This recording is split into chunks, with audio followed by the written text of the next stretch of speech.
Welcome back everybody to week 5 of our trailer renovation. This week has been super cool. We have color on the cabinets now, we've got some wallpaper in the bedroom, and a lot of exciting stuff happening. So our first steps in designing the trailer was actually a brainstorming meeting that we had. We went through Pinterest and we went through Google and tried to decide what style we wanted in the trailer that would fit the trailer that we picked. As you can see, the cabinets are pretty splotchy, so we are going to need 3 coats of paint. One thing we would suggest is when you're using a primer underneath, use a dark primer or tint it with the same color that you're using over top. Helpful tip though, when you are painting, be aware of your surroundings. I accidentally banged the lid on the white paint all over the blue cabinetry. Hence why Jamie is wearing the suit of shame.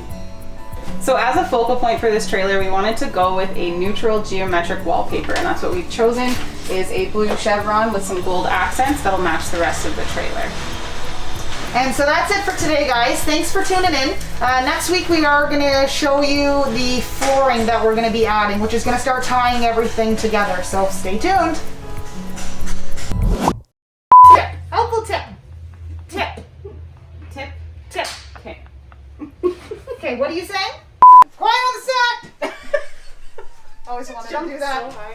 That was Okay. fun. And that's what we've chosen for this back wall, to bring some warmth and some spice into the bedroom. So close. Some spice. I love that.